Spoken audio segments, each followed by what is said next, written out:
to Tamil Gospel Tabernacle channel. கர்த்தருடைய பரிசுத்த நாமத்துக்கு மகிமை உண்டாவதாக. Glory be to God's holy name. யாக்கோபு எழுதின நிருபம் முதலாம் அதிகாரம் 2, 3, 4 வசனங்கள் வாசிக்க கேட்கலாம். Let us turn to James chapter 1 verses 2, 3 and 4. என் சகோதரரே, நீங்கள் பலவிதமான சோதனைகளில் அகப்படும்போது உங்கள் விசுவாசத்தின் பரீட்சையானது பொறுமையை உண்டாக்கும் என்று அறிந்து அதை மிகுந்த சந்தோஷமாக எண்ணுங்கள். நீங்கள் ஒன்றிலும் குறைவுள்ளவர்களாயிராமல் பூரணராயும் நிறைவுள்ளவர்களாயும் இருக்கும்படி பொறுமையானது பூரண கிரியை செய்ய கடவது. My brethren, count it all joy when ye fall into diverse temptations, knowing this, that the trying of your faith worketh patience, and let patience have her perfect work, that ye may be perfect and entire wanting nothing. கர்த்தருடைய பரிசுத்த நாமத்துக்கு மகிமை உண்டாவதாக. Glory be to God's name. யாக்கோபு ஒரு நிருபத்தை ஒரு 5 அதிகாரத்தை எழுதுகிறார். James, he writes an epistle with 5 chapters. யாக்கோபு அந்த நாட்களில் ஒரு முக்கியமான அப்போஸ்தலனாக எண்ணப்பட்டவர். He was considered to be an important apostle during that time. ஆண்டவருடைய ஊழியத்திலே மிகவும் பங்கெடுக்கக்கூடிய ஒரு மனுஷன். A man who much partook in God's ministries. இயேசு கிறிஸ்து இந்த உலகத்தில் இருக்கும் பொழுது அதிகமாய் நேசித்த ஒரு மனிதன். A man who Jesus loved when he was in the world. எந்தெந்த இடங்களில் அற்புதங்களை செய்தாரோ அந்தந்த இடங்களிலெல்லாம் அவர் யாக்கோபை வைத்துக்கொண்டுதான் அந்த செயல்களை செய்தார். And it is with James that Jesus did many wonders here and there. இந்த யாக்கோபு தான் உபதேசத்தின் சிக்கலான சூழ்நிலைகளில் உபதேசத்தை தெளிவாக பேச ஆரம்பித்த ஒரு மனிதன். And it was this James that who spoke the doctrine very clearly the time when it was quite hard. Pavul இந்த உபதேச பிரச்சனைகளில் வந்த பொழுது யாக்கோபு தான் அதற்கு ஒரு முடிவு கொடுத்ததாக வேதம் சுட்டிக்காட்டுகிறது. And the Bible points out that when Saint Paul had to go through various problems of doctrines, James got a good solution for it. இப்பொழுது அவர் சிதறி இருக்கிற 12 கோத்திரங்களுக்கும் அவர் எழுதுகிறார்.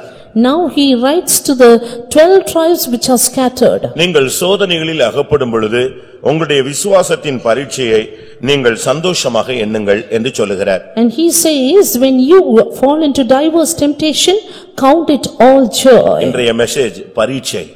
And today's message is temptations. இது ஒரு பரீட்சையின் காலம். This is a time of temptations. உலகத்திலும் கூட பிள்ளைகளுக்கு இது ஒரு பரீட்சையின் நேரம். And even for the children in the world, it is a time of examination. ஆவிக்குரியவர்களுக்கு கூட இது விசுவாசத்தின் பரீட்சையின் நேரம். For the spiritual people, this is a time of test of faith. எப்பொழுது ஒரு மனிதன் ஆண்டவரோடு நெருங்க விரும்புகிறானோ முன்னேற விரும்புகிறானோ அப்பொழுதெல்லாம் அவனுக்கு பரீட்சைகள் நடத்தப்படுகிறது. When a man desires to get closer to the Lord and progress, then he happens to fall into temptation. இந்த பரீட்சை என்பது பேப்பர்ல எழுதக்கூடிய பரீட்சை அல்ல.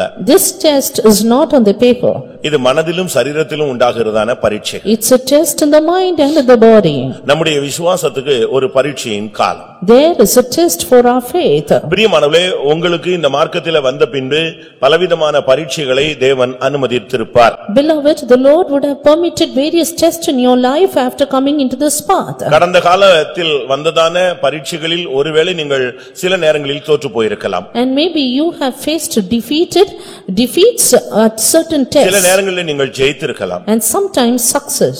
சில நேரங்களில் நீங்கள் குறைவான ஒரு தன்மையில் ஜெயித்திருக்கலாம். At some other times your success may be a little way through. நீங்கள் யோசித்து பாருங்கள், உங்களுடைய விசுவாச பரீட்சைகளில் நீங்கள் இதுவரை வந்த பாதைகளில் எத்தனை பரீட்சைகளில் ஜெயித்திருக்கிறீர்கள்? But you just think over in all the tests of faith, how many tests have you prevailed? இப்பொழுது அந்த கேள்வியை நான் கேட்க விரும்பவில்லை. I do not want to ask the question now. ஜெயித்தவர்கள் கைகளை உயர்த்துங்கள் என்று சொன்னால் ஒரு சிலர் உயர்த்தலாம்.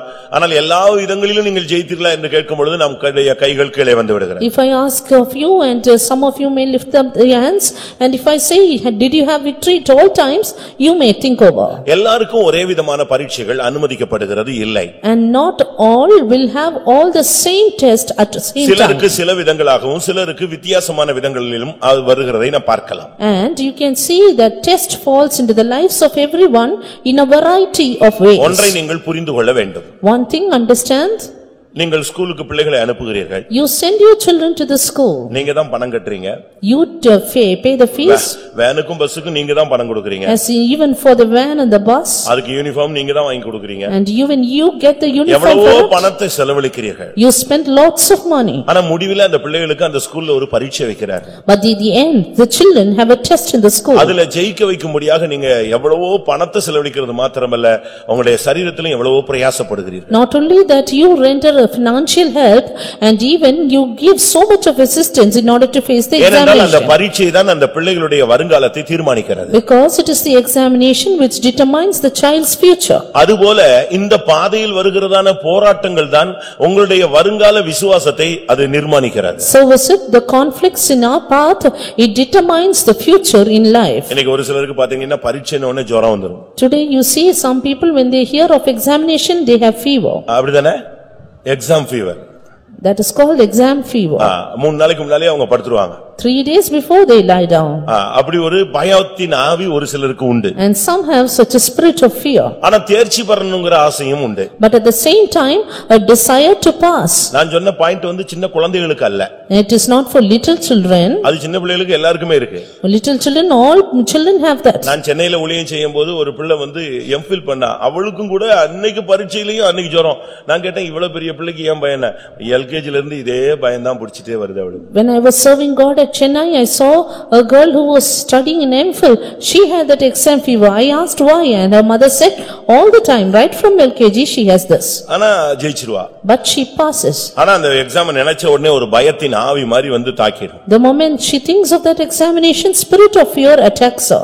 நீங்க முந்தைய காலங்களில பாத்தீங்கன்னு சொன்னா In the earlier days ஸ்கூல்ல பாத்தீங்கன்னா ஒரு 3 எக்ஸாம் தான் இருக்கும். in the schools there will be only 3 examinations. Quarterly exam வச்சிருப்பாங்க. Quarterly examination, ஹாஃப் இயர்லி வைப்பாங்க. half yearly அடுத்து வந்து ஆனுவல். and the annual. அதுக்கு பிறகு படிப்புல அதிக நாட்டம் வந்த பிறகு கொஞ்சம் கொஞ்சமா அது மந்த்லி எக்ஸாமா மாறிச்சு. After that when they started to stress more on studies, they had monthly examination. அதுக்கு பிறகு பிள்ளைகளை நல்ல மார்க் வைக்கணும்னு சொல்லி ஸ்கூல்ல வீக்லி எக்ஸாம் வைக்க ஆரம்பிச்சாங்க. And to have a high attention on the students, they had weekly examination. இப்பலாம் அப்படி இல்ல.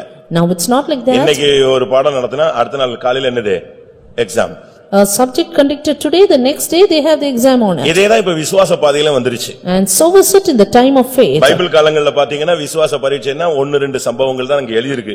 ஆனா இப்ப உள்ள விசுவாச வீரர்களுக்கு டெய்லி காலையில எந்திரிச்சதுல இருந்து அடையிற வரைக்கும் தூக்கத்துல கூட அவனுக்கு பரீட்சை இருக்கு. In the Bible you see the test of faith is written as 1 or 2, but today you see the people in faith they have tests all over. அது என்ன தூக்கத்துல கூட பரீட்சை? And test even in the sleep. What is தூக்கத்துல it? சொப்பனத்துல கூட தோத்து போய் எழும்பி உட்கார்ந்துறான். Even in the examination they fail and they stand ஏதோ up. ஒரு ஆவி வந்துச்சு எனக்கு கை அசைக்க முடியல கால் அசைக்க முடியல அப்படியே அழுத்துச்சா ஒரு காமன் நேரம் கழிச்சு நான் இயேசுவின் ரத்தம்னு ரொம்ப போராடி சொன்னேன்.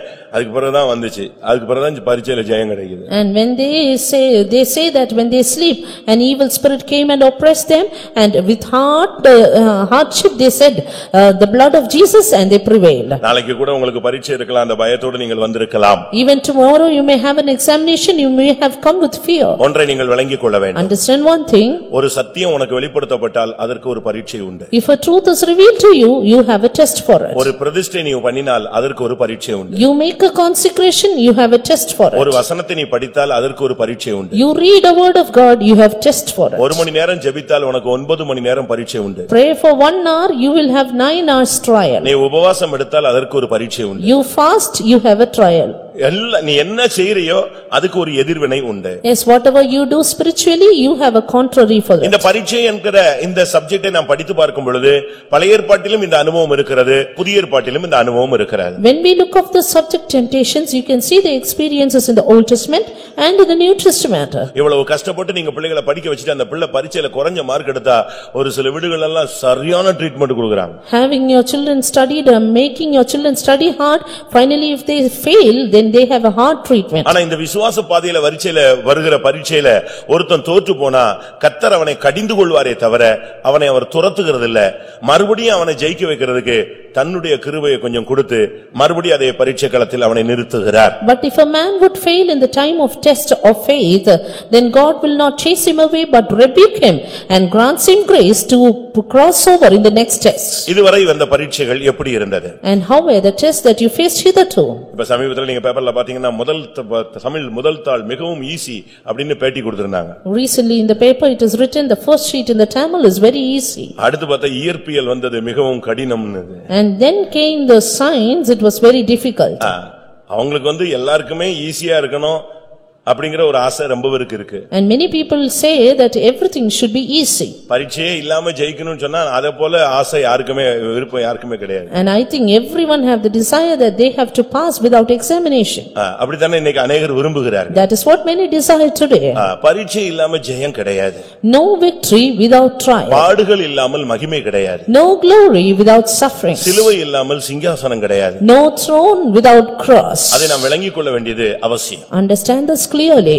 இந்த பாதையில விசுவாசத்துக்கு பரீட்சைகள் உண்டு. In this path you have the test for faith. பழைய ஏற்பாட்டில் தேவன் अनेகரை தேவனே பரீட்சை பார்த்தார். In the Old Testament we see God tempted many. புதிய ஏற்பாட்டிலும் अनेகர் இந்த பரீட்சையின் ஊடாக நடத்தப்பட்டிருக்கிறார். And so was it in the New Testament, many were led through temptations. இந்த பரீட்சையில நாம் ஜெயிக்க வேண்டியது நம்முடைய கடமை. It is our duty to have victory in the test. நீங்கள் ஒரு போர் குதிரை இல்லாவிட்டா ரேஸ்ல நிக்கிற ஒரு குதிரை. You are a battle horse. யோபுனுடைய விஷயத்துல நீங்கள் பார்க்கும் பொழுது when you look into the life of Job, அவன் ஜெயிப்பான் என்று தேவன் விசுவாசித்தார். God believed that he would prevail, அவன் தோற்பான் என்று பிசாசு விசுவாசித்தான். while Satan believed that he would be defeated. இந்த இரண்டுக்கும் நடுவுல அவனுக்கு பயங்கரமான பரீட்சை இருந்தது. While he had a terrible trial between these both. அந்த பரீட்சை என்ன? What is that test? ஒரு சப்ஜெக்ட் கொடுத்து படிச்சிட்டு எழுதுறது அல்ல.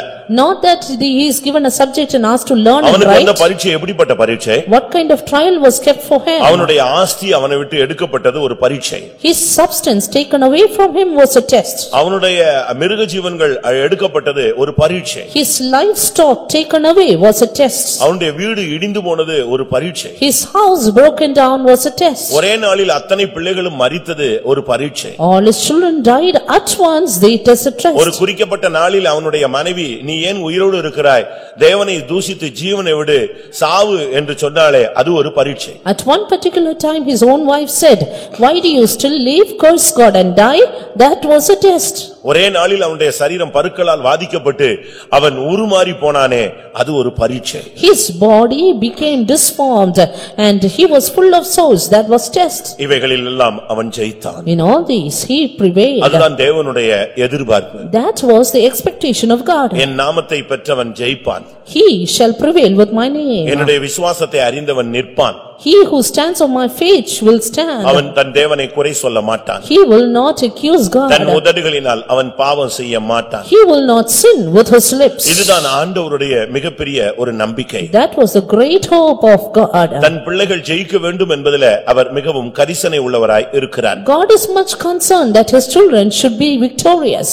நீங்க தோத்துட்டீங்கன்னா எவ்வளவு கஷ்டம் தெரியுமா? If you fail, then that is a great difficulty. Pakistan வீரர்கள் இந்த இதுல தோத்து போயிட்டாங்க.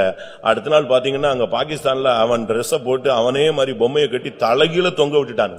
Pakistani warriors, they failed and finally they themselves were put on the dress and they were hanged headlong. நீ ஒரு ஆள் தோத்தா முழு கிறிஸ்தவம் தோத்தது மாதிரி.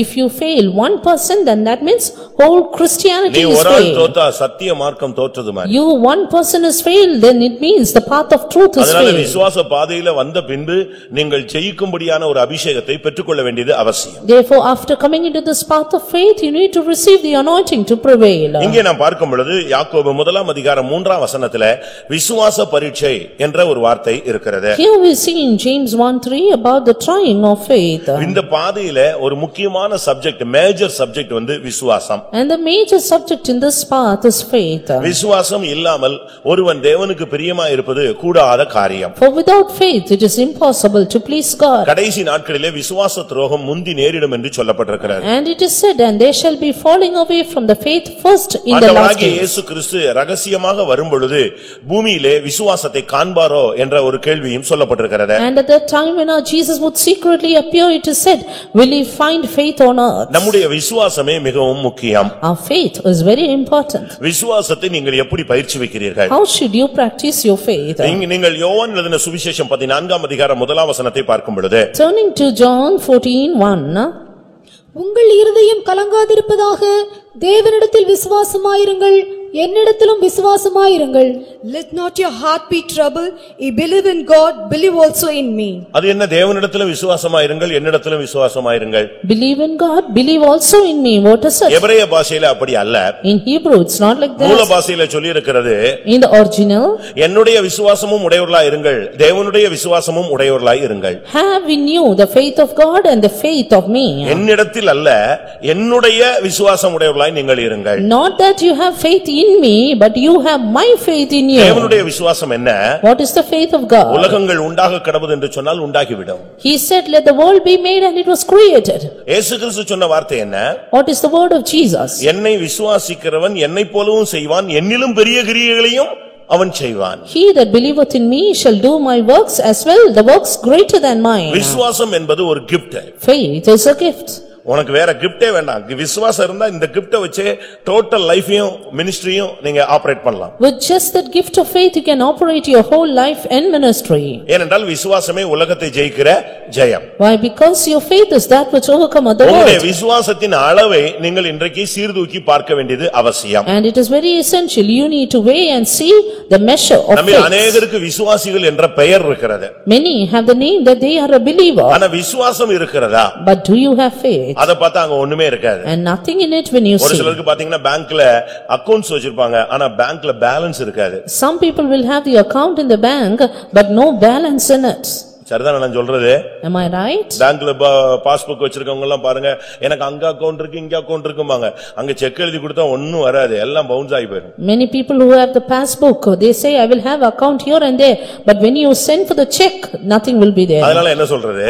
What is that we say? 4 மாசம் கழிச்சு செக் போட்டு கொடுத்துருவான். ஏன்னா அதுக்கு முன்னால ஏதாவது ரொட்டேஷன்ல வெளியே வந்துருவோமான்னு ட்ரை பண்றாங்க. Somehow they try that they might come from with a rotation outside. அதே மாதிரி விசுவாசின்னு பேரை வச்சுக்கிட்டு நீங்க விசுவாசம் இல்லாதவர்களா இருக்க கூடாது. Likewise with the name that you have a believer, you should not be without faith. ஊழியக்காரங்களும் விசுவாசிகளும். Even the servants of God are believers. இயேசு தண்ணீரின் மேல் நடந்து வந்த பொழுது When Jesus walked upon the பேதுரு waters, சொன்னா நானும் வர்றேன்னு சொன்னான். Peter said, even I may come, நடந்து Lord. வாய் என்று சொன்னார். And he said, come walking. ஒரு காற்று அடித்த உடனே அந்த அலை கீழே தண்ணீர் கீழே போக ஆரம்பிச்சது. When there was one wind and the waves went down. ஐயரேன்னு கத்தி விட்டான். And he said, Master. உடனே அவர் சொன்ன வார்த்தை என்ன? And what did Jesus மகனே say? அப்படினா சொன்னாரு. Did he say son? அங்கேயே அவனை வெளுத்துட்டார். He rebuked him there. என்ன சொன்னாரு? What did he say? ஓடி வந்து மகனேன்னுக்கலாம் கைய கொடுத்துட்டாரு, தூக்கிட்டாரு. தூக்கிட்டு சொன்னாரு, பேதுருவேன்னு கூட சொல்லல, என்ன சொன்னாரு? அற்ப விசுவாசியே, உன்னை நம்பி நான் தண்ணில வர சொல்லிட்டேன் பாத்தியான்னு சொன்னார். He gave him the hand. He asked him, he lifted him up and he did not say Peter, but he said, O ye of little faith. அற்ப விசுவாசியே, ஏன் சந்தேகப்பட்டாய்? நான் தண்ணில நிக்கிறேன், உன்னை தண்ணில நடந்து வர சொல்லி இருக்கிறேன், நான் உன்னை நம்பி வர சொல்லிட்டேன். மத்த 11 பேர் வேடிக்கை பார்த்துட்டு இருக்கான்.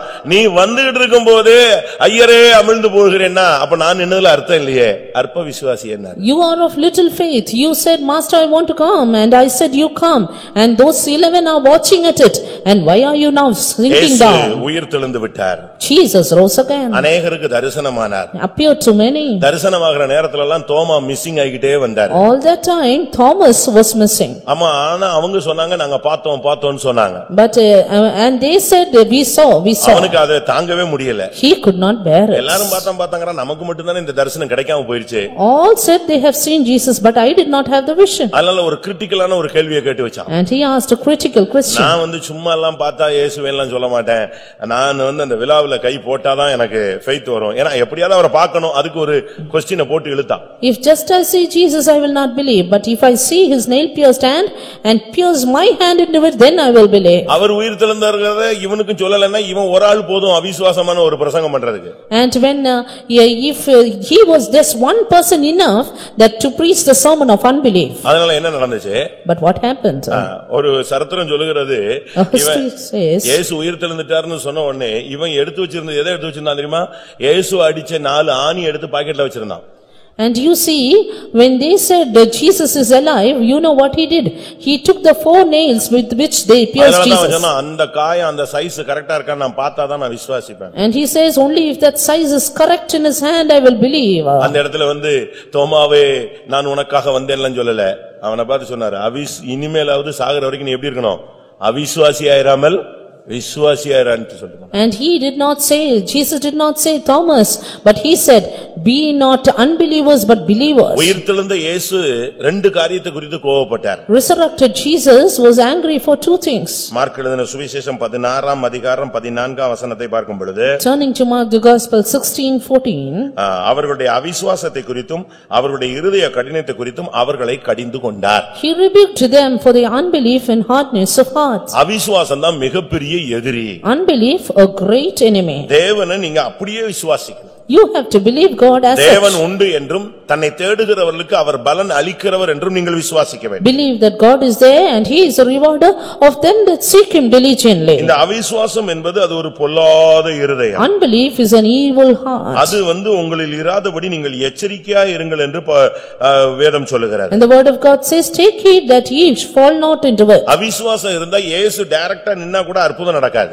If you have unbelief, even if Jesus directly appears, wonders cannot take place. எபிரேயர் 3:12 இந்த வார்த்தை சொல்லப்பட்டிருக்கிறது. Hebrews 3:12 says this. ஏனென்றால் அவிசுவாசம் தேவனை விட்டு உங்களை விலக வைக்கிறது. Because faith, unbelief will make you fall from God. அவிசுவாசம் உங்களை அற்புதங்களை விட்டு விலகி போக வைக்கிறது. Unbelief will make you depart from wonders. அவிசுவாசம் தேவனுடைய சமூகத்தை விட்டு உன்னை விலக்குகிறது. Unbelief will take you away from the presence of God. இங்கே நாம் பார்க்கும் பொழுது விசுவாச பரீட்சை. Here the trying of faith. மற்ற பரீட்சைகள் எல்லாம் நீங்க ஜெயிச்சிரலாம். Other trials you can prevail. நீங்க சம்பளம் வாங்குன உடனே அப்படியே எண்ணி கரெக்ட்டா தசம பாகத்தை எடுத்து ஒதுக்கி வச்சிருவீங்க. Soon after you receive the income, immediately you count and set aside the tithes. இல்ல பிசினஸ்ல கிடைச்சதுன்னா உடனே 10 எவ்வளவு உடனே அதை எண்ணி சில்லறை கில்லறெல்லாம் போட்டு முடிச்சு வச்சிருவீங்க.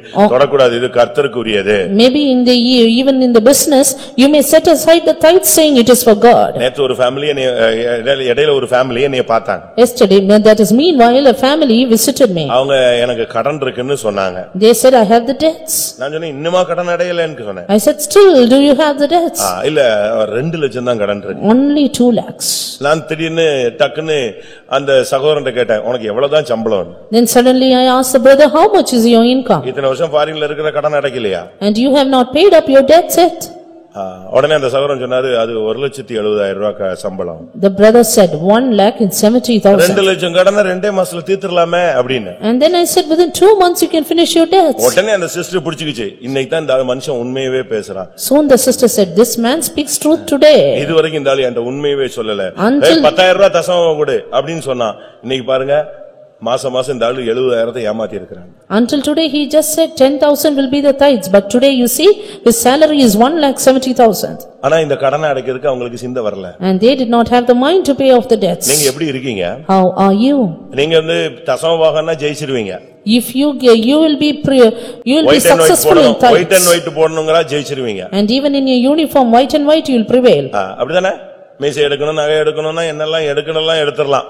In the matter of taking up your jewels and mush you will be விசுவாச பரீட்சையில் உங்களால் நிற்க முடியுமா? But will you pass in the test of faith? முதலாவது இந்த பரீட்சை வர்றதுக்கு முன்னால உங்களை நீங்களே பரீட்சை பார்க்கணும். First of all, even before this trial comes, you test yourself. ஒரு பரீட்சைக்கு நம்ம போறதுக்கு முன்னால நாமே பரீட்சை எழுதணும்.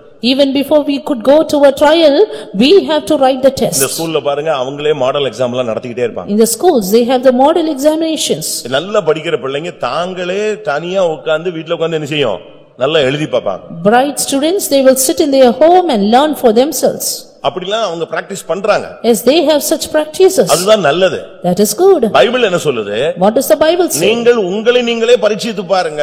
Try yourself, examine yourselves. விசுவாச பரீட்சையில சபைக்கு முன்னால உலகத்துக்கு முன்னால குடும்பத்துக்கு முன்னால சமுதாயத்தின் மத்தியில உலகத்தின் மத்தியில நீ நின்னு விசுவாச பரீட்சையில தோற்று போகிறதை விட முதலாவது நீ உன்னை நீயே சோதித்து பார்த்து உன்னை டெவலப் பண்ணு.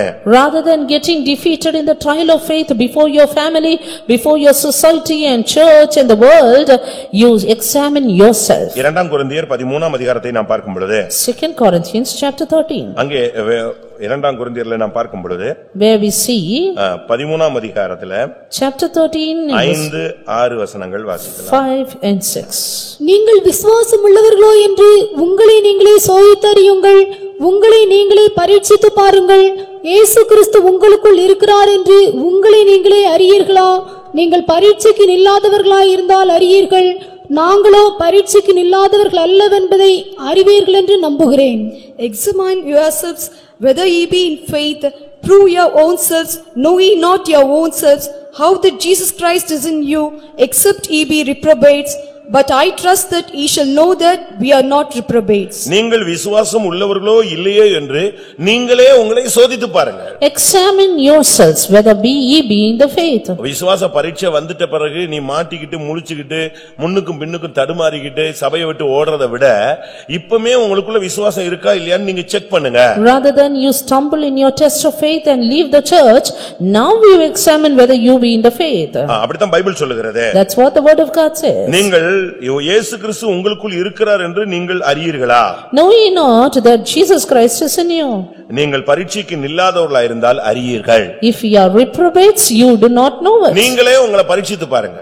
Test yourself. நான் அதனால தான் அடிக்கடி பிரசங்கத்துல சொல்லுவேன். Very often I used to say in the message. பிசாசு துரத்துற இடத்துல போய் உட்கார்ந்து ஜெபிச்சு பாரு.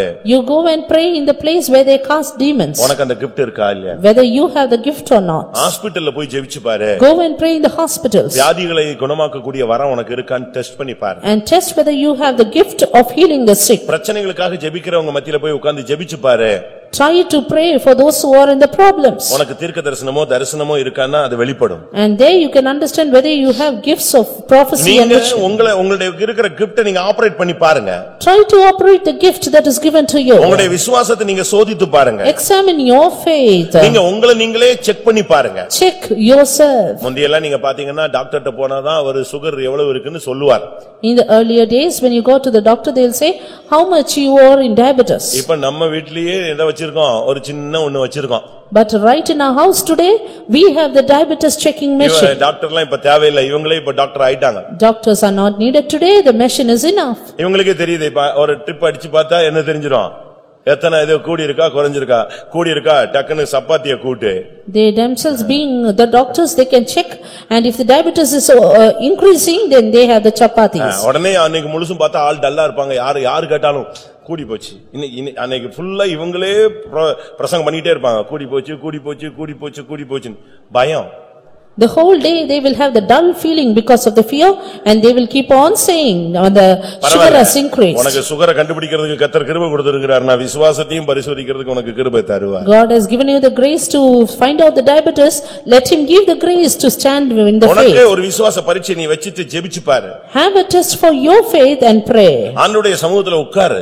Sit in the presence of God. ஒரு தாய்க்கு நடக்க முடியாத ஒரு பிள்ளை. A mother had a child who was limp. ஆனா அவங்களுக்கு விசுவாசம் அளவுக்கு அதிகமாக இருந்தது. But she had done immeasurable faith. அந்த விசுவாசத்துல அவங்க அப்படியே நின்னாங்க. And she stood for that faith. பிள்ளை வளர்ந்துச்சு ஆனா நடக்கல. Child grew but could not walk. ஆனா அவங்களுக்கு ஒரு விசுவாசம் என்னைக்காவது என் பிள்ளை நடக்கும். But her faith was that my child will walk. எப்படிப்பட்ட ஒரு விசுவாசம் பாருங்க. Look at her faith. அந்த விசுவாசம் ஒரு நாள் கனப்படுத்தப்பட்டது. One day that faith was honored. அந்த தாயிட்ட கர்த்தர் சொன்னாராம் உன் பிள்ளை இத்தனாம் தேதி மத்தியானம் 2:45 நடப்பான்.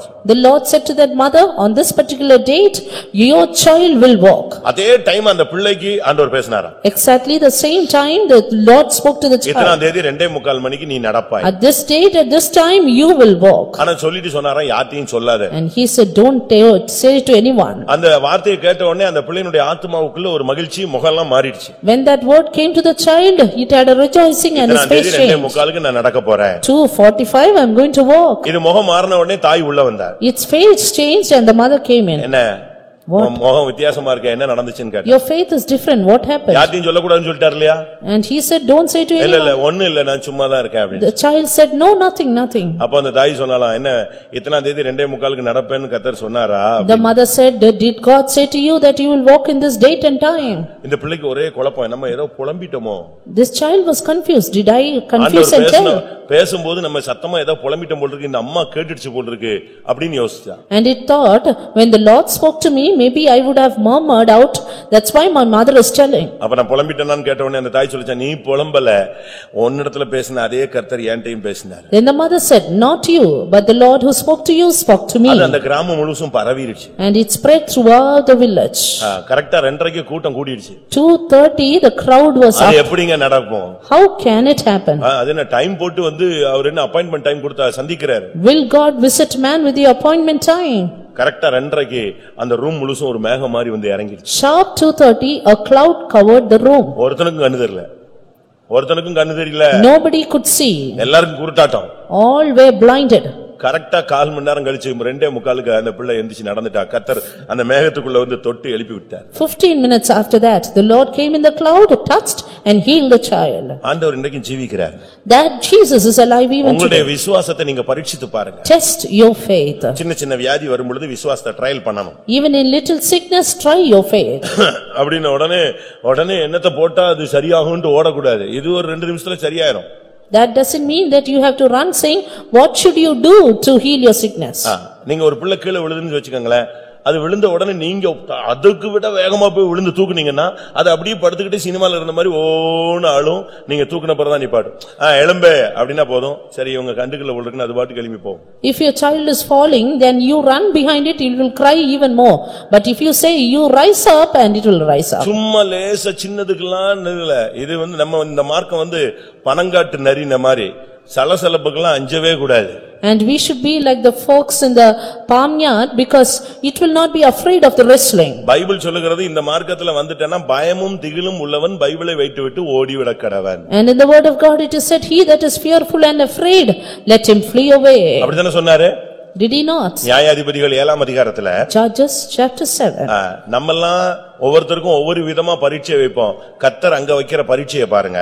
We keep the test for various things in different ways, but look at the test God keeps. யுத்தகளத்துக்கு போணும்னா அவனுக்கு பயிற்சி இருக்கணும். If they have to go for the battlefield, they should have the practice. அவனுடைய திறமைகளுக்கும் அவனுடைய சரீர ஃபிட்னஸ்க்கும் தான் பரீட்சை.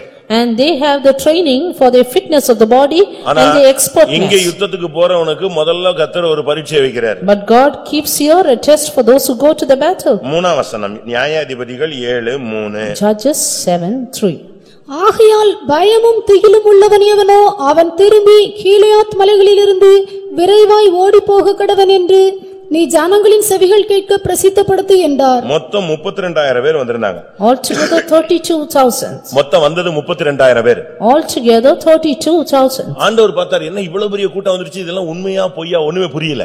The Lord said, such a huge crowd, is it true or not? உடனே ஒரு அனௌன்ஸ்மென்ட் கொடுக்கிறார். He soon gave an announcement. 32,000 பேர் நிக்கறான் யுத்தத்துக்கு வந்துட்டேன்னு சொல்லி. 32,000 come to the battle. 32,000 பேரையும் கூப்பிட்டு கர்த்தர் ஒரு வார்த்தை சொல்ல சொன்னார். வேற ஒண்ணும் சொல்லாத, பயமும் திகிலும் இருக்கிறவன் ஓடிடு அப்படின்னு சொல்லினார். And the Lord said, you just say one word to the 32,000. He that is fearful and afraid, let him flee. நான் இப்ப சொல்றேன், சாவுக்கு பயந்த விசுவாசி எல்லாம் எந்திரிச்சு இந்த சபையை விட்டு வெளியே போயிடுங்க. And even now I say, all the believers who are afraid of death, leave the church. வறுமை, தருத்தரம், போராட்டங்கள், பிரச்சனைகளை கண்டு பின்வாங்குகிறவர்கள் இந்த மார்க்கத்தை விட்டு நீங்கள் போய்விடுங்கள். Those who want to backslide, looking at the poverties and the trials, please leave this church. நீங்க இப்ப போகல.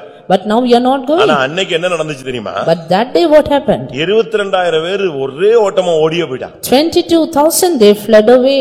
அதான் அங்க நடந்த பெரிய கேடு. That is the great thing that இப்ப happened. மீதி 10,000 பேர் நிக்கறாங்க, 10,000 பேர் நிக்கறாங்க. Rest 10,000. அடுத்து ஒரு பரீட்சை வைக்க சொன்னார். The next test. தண்ணி எப்படி குடிக்கறான்னு டெஸ்ட் பண்ணு. Test to see how they drink the water. அவங்கள கொண்டு போய் ஆற்றருகே இறக்கி விடு. And you go and drop them beside the river. அங்கே நான் அவர்களை 4ஆம் வசனம் வாசிங்க. 4th verse. பரீட்சை எப்படி இருக்கு? கர்த்தர் கிதியோனை நோக்கி, ஜனங்கள் இன்னும் அதிகம், அவர்களை தண்ணீரண்டைக்கு இறங்கி போக பண்ணு, அங்கே அவர்களை பரீட்சித்து காட்டுவேன். உன்னோடே கூட வரலாம் என்று நான் யாரை குறிக்கிறேனோ அவன் உன்னோடே கூட வரக்கடவன். உன்னோடே கூட வரலாகாது என்று நான் யாரை குறிக்கிறேனோ அவன் உன்னோடே கூட வராதிருக்க கடவன் என்றார். இங்கே ஒரு பரீட்சை. A test here. என்ன பரீட்சை? What test? தண்ணீர்கள் அண்டையில கொண்டு போய் விடு. Go and give them unto the water. அவன் கையில எடுத்து குடிக்கிறானா, whether he is drinking from his hand, இல்ல நாய் நக்கற மாதிரி நக்கறானா, or if he is lapping the water as a அவன் dog, எப்படி குடிக்கிறான்னு டெஸ்ட் பண்ணு. you test how they drink.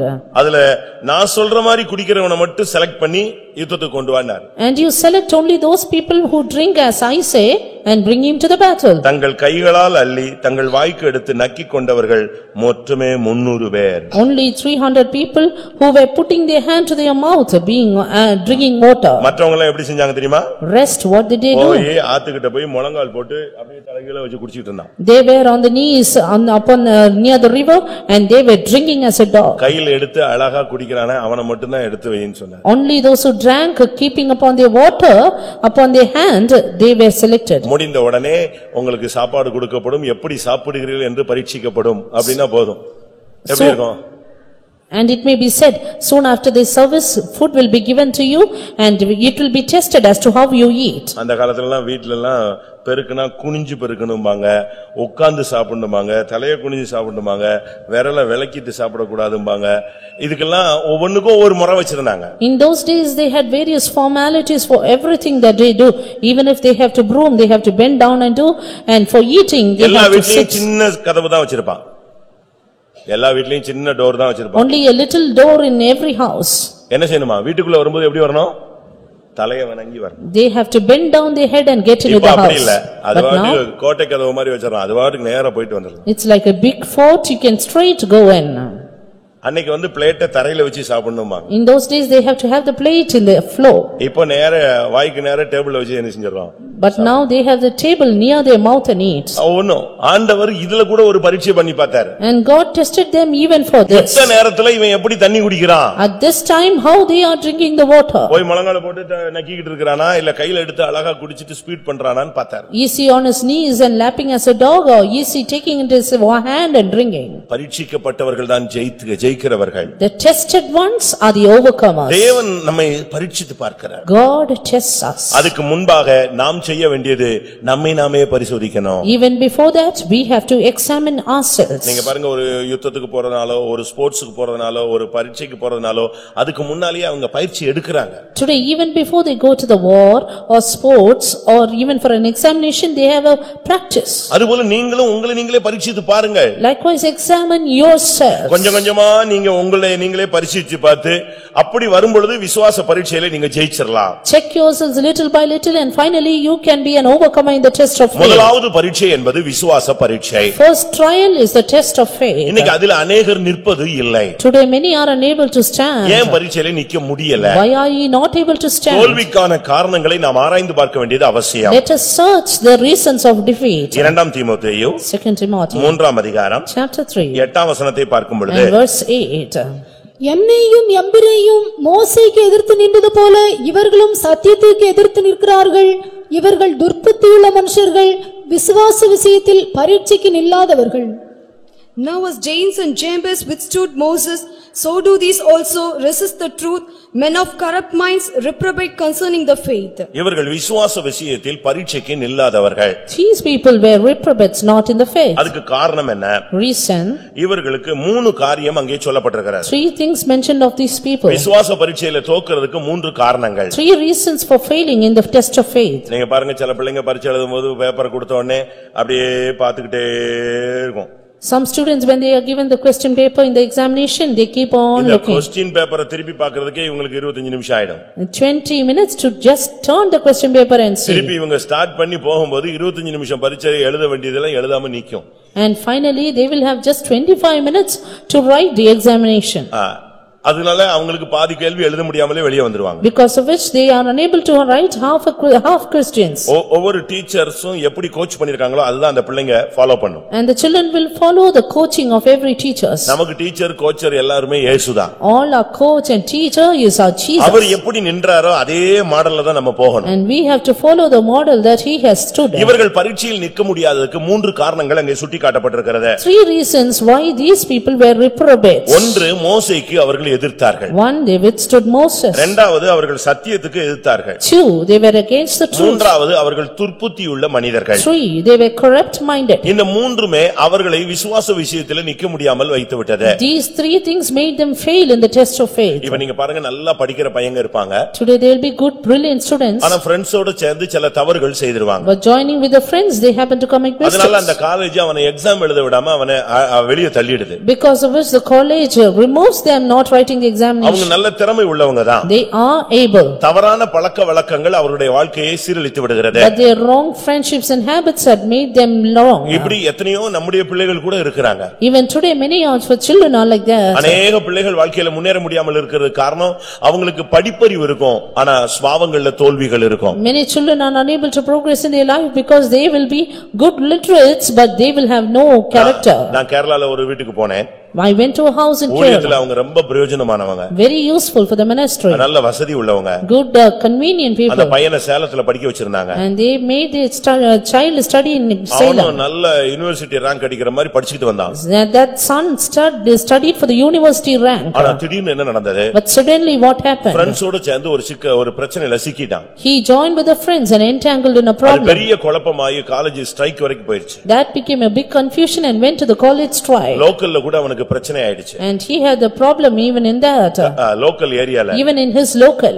அப்படினால அவன் அங்க இருந்து தப்பி வீட்டுக்கு போயிட்டான். Because of which he had to made an escape and அவனால abscond. சர்டிபிகேட் வாங்க முடியல, அந்த காலேஜுக்கே வர முடியாது, காலேஜ்ல அவனை படிக்கிறதுக்கு அனுமதிக்கவே கொடுக்க மாட்டாங்க. Now he could not get the certificate and they did not permit him to study in the college. அதுபோல So இந்த பாதையில வந்த பின்பு நீங்க ரட்சிக்கப்பட்டிருக்கலாம், அபிஷேகம் பெற்றிருக்கலாம். after coming in this path you would have been saved and anointed. எதிர்க்கிற ஒரு சுபாவம் இருந்தா உன்னுடைய விசுவாசம் நஷ்டப்படும். But if you withstand, resist, your faith will be lost. ஒன்று நடத்திப்பை எதிர்ப்பது. One, resisting the leading. இரண்டாவது சத்தியத்தை எதிர்ப்பது. Two, resisting the truth. இந்த ரெண்டுக்கும் முடிவு என்னன்னா உன்னுடைய புத்தி மாறி போய்விடும். End of these two is you will have corrupt mind. அவர்கள் துர்ப்புத்தி உள்ள மனிதர்களாய் மாறினார்கள். They were men of corrupt minds. கடைசில பாத்தீங்கன்னா விசுவாச விஷயத்துல பரீட்சையில அவங்களுக்கு நிக்க முடியல.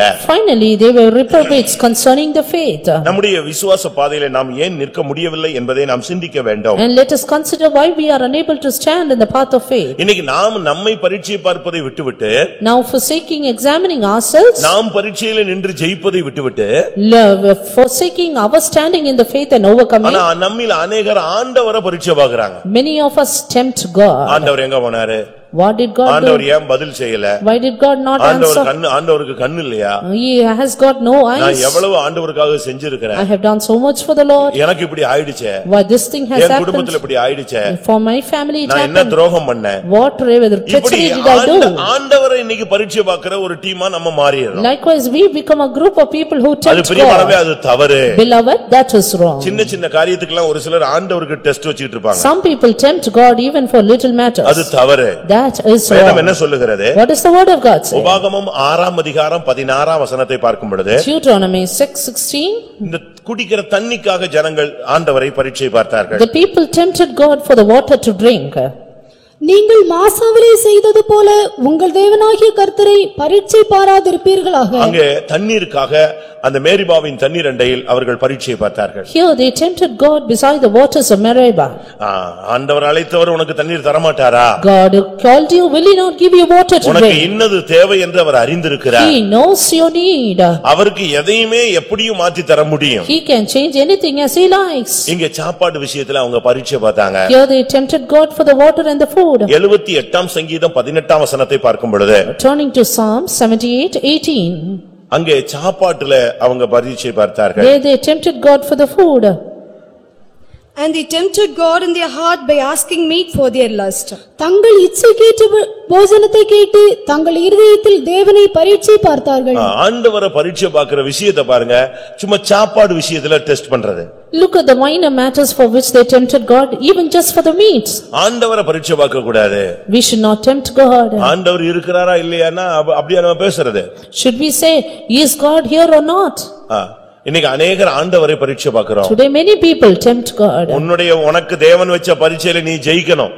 You have to prevail in the test God gives. உனக்கு பிசாசு வைக்கிற பரீட்சையில நீ ஜெயிக்கணும். You have to prevail in the trials Satan allows. உனக்கு நீயே ஒரு பரீட்சை வைத்து அதுல நீ ஜெயிக்கணும். You have to test yourself and prevail. ஆண்டவரை பரீட்சை பார்க்கிற பழக்கத்தை நீங்க விட்டுருங்க.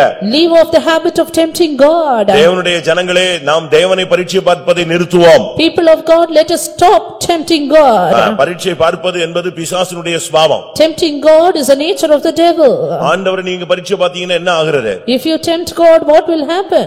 அதுதான் நம்முடைய வாழ்க்கையில மிகப்பெரிய தோல்வி. That is a great failure in your life. எபிரேயர் 3ஆம் அதிகாரம் 9ஆம் வசனம். Turning to Hebrews 3:9. எபிரேயர் 3:9. அங்கே உங்கள் பிதாக்கள் என்னை சோதித்து என்னை பரீட்சை பார்த்து 40 வருஷ காலம் என் கிரியைகளை கண்டார்கள். when your fathers tempted me, proved me and sought my works 40 years. ஆண்டவரை பரீட்சை பார்த்து ஆண்டவருடைய கிரியைகளை நம்ம பார்க்கலாம். ஆனா அந்த பரீட்சைகள் நமக்கு தோல்வியை கொண்டு வந்து விடுகிறது. We may tempt God and see the work of God, but that will bring defeat. இன்னைக்கு எத்தனை பேர் இப்படி பரீட்சை பார்க்கிறோம்? Today how many of us tempt God like this? பரீட்சை பார்த்தா நமக்கு அழிவு உண்டாகும். If we tempt, we will be destroyed. மத்தேயு 4 அதிகாரம் 7 வசனத்தை பார்க்கும் பொழுது, Turning to Matthew 4:7. உன் தேவனாகிய கர்த்தரை நீ பரீட்சை பாராதிருப்பாயாக என்று ஒரு வார்த்தை சொல்லப்பட்டிருக்கிறது. A word is said, thou shalt not tempt the Lord thy God. முதலாம் கொரிந்தியர் 10 அதிகாரம் 9 வசனத்தை பார்க்கும் பொழுது, Again 1 Corinthians chapter 10 and அவர்கள் verse 9. தேவனை பரீட்சை பார்த்து அழிவை சந்தித்தார்கள். They tempted God and they were perished. தேவனை பரீட்சை பார்க்கும்போது நமக்கு அழிவும், தேவனை பரீட்சை பார்க்கும் பொழுது நமக்கு தோல்வியும் வந்து விடுகிறது. When we tempt God, destruction and failures come into us. இன்னைக்கு எத்தனை பேர் நீங்கள் பரீட்சையில் நிற்க போகிறீர்கள்? Today how many of us are going to stand in the trial? சில நேரங்கள்ல கர்த்தர் நமக்கு பிசினஸ் டவுன் பண்ணுவார். God will bring down our business. உன் பிரேயர் எப்படி நீ பிக் அப் பண்ற? As to how you pick up in your prayer. உன்னுடைய முழங்கால் எப்படி ஆகுறது? As to how your knees are. நீ அதுக்காக அதிகாலை ஜெபத்துல நீ வர்றியா? As to how you attend the morning praising. நீ தேவசமூகத்துல உபவாசம் எடுக்கறியா? As to how you fast in the presence of God. தேவன் டவுன் பண்றாருன்னா நீ தோற்று போகிறதுக்கு அல்ல, உன்னை சரிப்படுத்துறதுக்கு தான் ஏதாவது ஒரு பாதையில கொண்டு போவாரு. He puts your business down, takes you in that path not to put you into defeat but to set you right. சில நேரங்கள்ல ஆசீர்வாதத்தை அள்ளி கொடுப்பாரு. At times he will pour blessings without measure. நீ ஆண்டவரை விட்டு விலகி போறியா இல்ல அதுலயும் நீ தேவனுக்கு உண்மையா இருக்கிறாயா? To test whether you depart from God or you are faithful to God. முந்தைய பெந்தேகோஸ்தே வாழ்க்கையை நீங்கள் பார்க்கும் பொழுது, Considering the early Pentecostal days, கொடுக்காமல் சோதித்தார். he tempted without giving. ஆனா இப்போ உள்ள பெந்தேகோஸ்தே வாழ்க்கை என்ன? But in today's Pentecostal days, கொடுத்து சோதிக்கிறார். he gives and he tempts. அந்த காலத்துல நீங்க பாத்தீங்கன்னா சாப்பாடு இல்லாம ஊழியத்தை விட்டு போனவங்க ரொம்ப பேர் இருக்காங்க. In those days many left the ministry without food. அவங்களுக்கு சாப்பாடு இல்லன்னு ஒரு நாள் 2 நாள் 3 நாள் பார்த்தாங்க. காம்பவுண்ட் வால் ஏறி குதிச்சு ஆடியார்ல ஓடுனவங்க எல்லாம் இருக்காங்க. They saw that they did not have food for 1 meal, 2 meal and 3 meal. Finally they jumped and went away. நான் ஒரு இடத்துல ஊழியம் செய்தபோது, When I was serving in one place, அந்த ஊழியத்துல எனக்கு ஒரு சகோதரன் இன்டர்பிரட்டரா இருந்தார். there was a brother interpreter there. அவர்தான் அந்த சபையில ஒரு முக்கியமான விசுவாசி. He was an important believer of the church. அவர் ஒரு ட்ரஸ்ட் நடத்தினாரு. He was conducting a prayer. அதனால ஃபாரின் ஃபண்ட்ஸ் ரொம்ப வரும். And with that he had the foreign funds.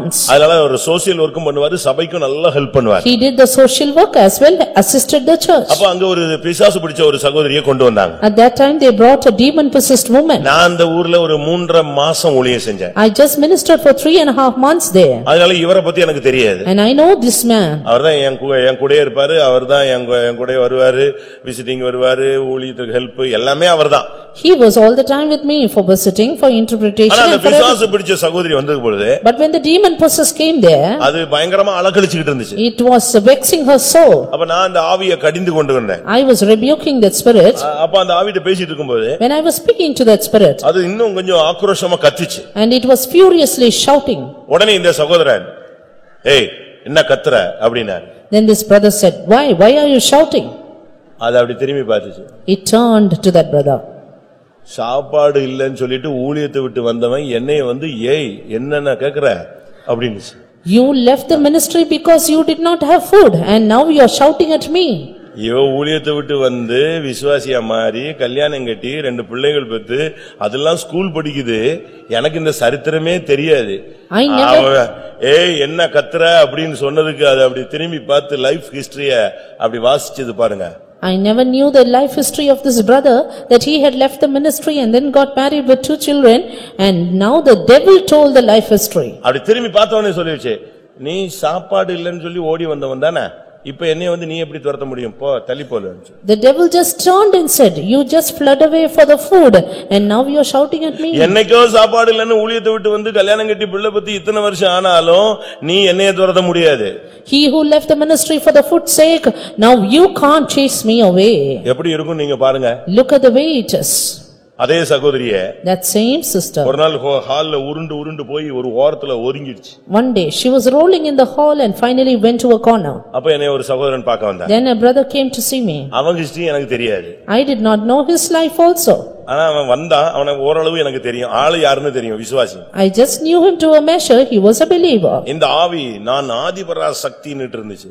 This spirit said, I am Adi Parasakti. அகிலமே என் கண்ட்ரோல்ல தான் இருக்கு. And everything is in my control. நான் என்ன சொல்லிட்டேன், I said, இந்த பாரு உன் பக்தன் ஒருத்தன் வந்திருக்கான் அப்படின்னு. see, your devotee is come here. படால்னு உருண்டுகிட்டு இருந்தது எந்திரிச்சு உட்கார்ந்துருச்சு. And the woman who was rolling stood up. எங்க ஏன் பக்தன் எங்க வந்துட்டான்? It sat up and said, அதுக்கு அசிங்கமாயிடுச்சான் கீழ உருண்டிட்டு இருக்கறனால. It sat up and said because it got ashamed because it was rolling down. டக்குன்னு எந்திரிச்சு உட்கார்ந்துச்சு. Suddenly sat up. அவன ஒரு ட்ரிப் அப்படி ஒரு glance ஒரு 2 செகண்ட் இப்படி பார்த்துச்சு. She gave a glance for 2 seconds on that brother. இவனை போய் ஏன் பக்தன் சொல்லிட்டியே? This man is my devotee. இவன் கல்யாணத்துக்காக வேற சபையில போய் கல்யாணம் கட்டினவன் இவனை போய் ஏன் பக்தன் சொல்ற? He went to another church for marriage and is he my devotee? பட்டுனே அது எவ்வளவு ஃபாஸ்ட்ல வருது பாருங்க அந்த குறி சொல்ற ஆவி. See how fast the familiar spirit comes up. சத்தியத்தை விட்டுட்டு கல்யாணத்துக்காக வேற சபையில கல்யாணம் கட்டினவனை போய் என்னுடைய பக்தன்ங்கறியா அப்படினா என்ன அர்த்தம்? அதவிட மோசமான ஆளுன்னு அர்த்தம். He who left the marriage he who left the truth just for his wedding, he is worse than me, the devil says. சரிதானே? ஆதிபராசக்தியினுடைய பக்தனை விட வெளியே போய் கல்யாணம் கட்டினவன் மோசமானவன் சொல்லுது. He who leaves the church and gets wedded is worse than the Adiparasakti. அப்படிதானே? விசுவாச போராட்டத்துல வறுமையில நம்ம பிள்ளைங்க எல்லாம் டவுரி கொடுக்க முடியாம இருப்பாங்க. இங்க கல்யாணம் கட்டினா அழகு இல்ல, கழுத்துல ஒண்ணு இல்ல, காதுல ஒண்ணும் இல்ல, பணம் இல்ல, வீடு இல்ல, வசதி இல்ல, கருப்பா இருக்கு அப்படின்ட்டு நீ வேற சபையில போய் கல்யாணம் கட்டி நீ இழுத்துட்டு வரணும்னு பாத்தீங்கன்னா நீ நினைக்கலாம் பரலோகத்துக்கு போவேன்னு. No chance. Saying that none of your expectations about the proposal in this church is not satisfying you and you go outside and get wedded, then you have no chance in heaven. ஒரு அம்மா சொன்னாங்களா? One mother said, ஐயா நான் இந்த சபையில நானும் பிள்ளைகளை தேடி தேடி பார்த்தேன் என் ஃபேமிலிக்கு ஏத்த மாதிரி கிடைக்கவே இல்ல. Pastor, I am searching for a proposal right in this church but I did not get one. அப்ப பாஸ்டர் பாபி கேட்டார் அப்ப என்ன எங்க தான் போய் பண்ண பாத்தீங்கன்னு கேட்டார். Then Pastor Bobby said, where did you go and see the girl? வேற சபையில போய் பார்த்தேன் கிளி மாதிரியே இருந்துச்சு அந்த பிள்ளை. I went to another church, that girl was like a parrot. ஓகேன்ட்டாரா? He said okay. கொஞ்ச நாள் ஆச்சு கல்யாணம் முடிஞ்சிருச்சு. The marriage was over after ஒரு மாசம் கழிச்சு after a month அந்த அம்மா அதே பாஸ்டர் பாபிட்ட சொல்லிச்சான் ஐயோ இந்த பொண்ணை கட்டிட்டு நான் படுற பாடு இருக்கே அப்படினா. The same mother said to that Pastor Bobby, see what a great suffering because of that girl. என்னம்மா ஐயோ பெரிய போராட்டமா இருக்கு. What mother? She said it's a great conflict. கிளியை கொண்டு வந்திருக்கீங்கம்மா அது கொத்தத்தமா செய்யும். You brought the parrot, it will bite you. ஐயோ பயங்கரமா பேசுறா. And she is talking terribly. கிளி அது நீ என்ன சொல்றியோ அதை திருப்பி சொல்லும். Yes, the parrot will say what you say. அதான் கிளியோட பழக்கம். அது கொத்தும், அது நீ பேசுன மரியாதை எல்லாம் பேசும். அப்படிதான் நீ கட்டிட்டு வந்திருக்கிற. The parrot will prick you, the parrot will speak what you speak. Is it not the girl you bought like that? யோசிச்சு பாருங்க. Look at see. கல்யாணம் ஒரு பரீட்சை. Wedding is a trial. அதுல நீ விசுவாசத்துல நிக்கிறியா, வெளிய போறியா, சத்தியத்தை விடுறியா, விசுவாசத்தை விடுறியா, அழக பாக்குறியா, பணத்தை பாக்குறியா, நகத்தை பாக்குறியா, இது உள்ள ஒரு ஆத்மாவுல ஒரு பரிசோதனை நடத்திக்கிட்டே இருப்பார் ஆண்டவர். இதுல அம்மா டைவர்ட் ஆகுதா, அப்பா டைவர்ட் ஆகுறாரா, புள்ள டைவர்ட் ஆகுறானா எல்லாம் தராசு நிக்குது சபையில. Here in this matter, the Lord will keep the balance to check your life, your soul, whether the mother or the father is diverting away from the truth. விசுவாச பரீட்சையில் நீங்கள் எப்படி இருக்கிறீர்கள்? How are you in the test of faith? நீங்களே பரீட்சித்து பாருங்கள். Examine yourselves. வறுமையினால் ஒருவேளை உன்னை பரீட்சிப்பார், ஆசீர்வாதத்தினாலும் தேவன் உன்னை பரீட்சிப்பார். God may tempt you with weaknesses at the same time with blessings.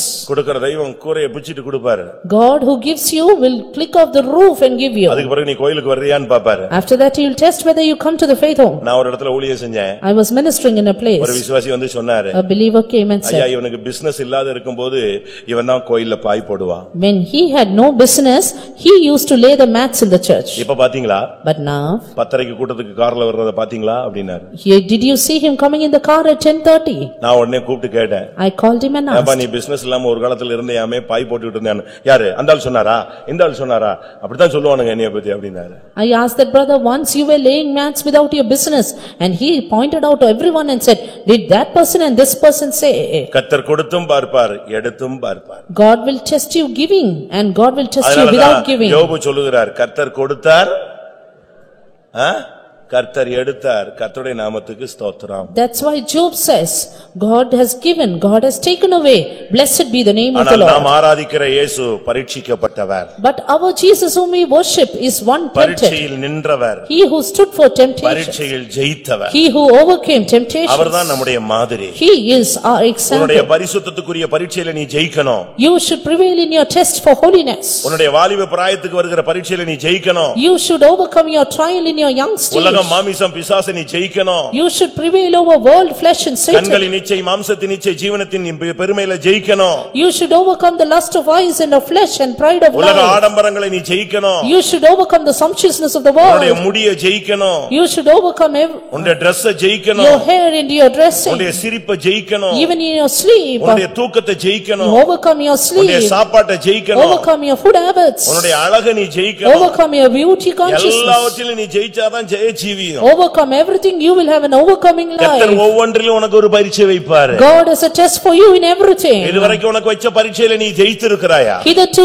have you prevailed in your test. தேவனுடைய கிருபையை சார்ந்து கொண்டால் இந்த விசுவாச பரீட்சையிலே நாம் ஜெயிக்கலாம். If you rely on God alone, you can overcome in your test. ஏசாயா 28:16 பார்க்கும் பொழுது அவர் பரீட்சிக்கப்பட்டதும் திட்டாஸ்திவாரமும் விலையேறப்பட்டதுமான மூலைக்கல்லாய் மாறினார். Turning to Isaiah 28:16, we see he became a foundation, a stone, tried stone and precious our cornerstone. பரீட்சிக்கப்பட்டவர்.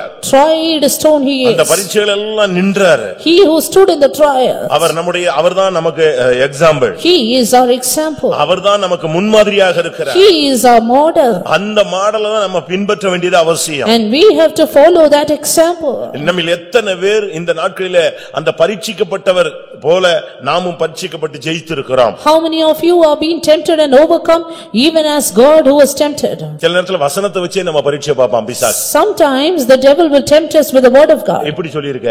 It said like this. அதுக்கு உங்க சபையில என்ன சொல்றாங்க? But what do you say in the church? மத்தேயு 4:7 இப்படி தான் பிசாசு வந்து அவர்ட்ட பேசினான். Matthew 4:7, Satan tempted Jesus that way. இப்படி தாறுமாறா ஜீவிக்கிறவங்க எல்லாம் இருக்கிறாங்க. There are people who live traversing like this. இயேசுட்ட வந்து சொன்னா, He came to Jesus. தாள குதியும் You jump down தேவ தூதர்கள் உங்களை கரங்களில் ஏந்தி கொண்டு போவார். and the angels will uphold you in their hand. நம்மள பாரி ஆள சொல்லிருந்தா என்ன செஞ்சிருப்போம்? If it has said to someone of us, நீங்க மலை உச்சில நிக்கும்போது நீ தாள குதியும் தேவ தூதர்கள் தங்கள் கரங்களில் உங்களை ஏந்தி கொண்டு போவார்கள்னு சொல்லிருந்தா என்ன செஞ்சிருப்பீங்க? when you are in the pinnacle of the mountain and the devil says, குதிச்சி செத்து சாம்பலா போயிட்டு இருப்பீங்க. and we would jump down and become nothing. அப்படிதானே? Is it not? இன்னைக்கு அநேகர் அப்படித்தான் விழுந்துறாங்க. Today many of us are like that. இயேசு சிலுவையில தொங்கினார். Jesus is hanging on நீ the cross. தேவகுமாரனானால் இறங்கி வா, உன்னை ரட்சித்துக்கொள் எங்களையும் ரட்சித்துக்கொள்னு சொன்னாங்க. If thou art the son of God, come down, save thyself and us. இயேசு இறங்கி வந்தாரா? Did Jesus do? இயேசு இறங்கி வரல. He did not come down. நீங்கள் சரியான விதத்துல சத்தியத்தை புரிந்து கொள்ள வேண்டும். Understand the truth clearly. உன்னுடைய பரிசுத்தத்தின் பரீட்சையின் காலம்.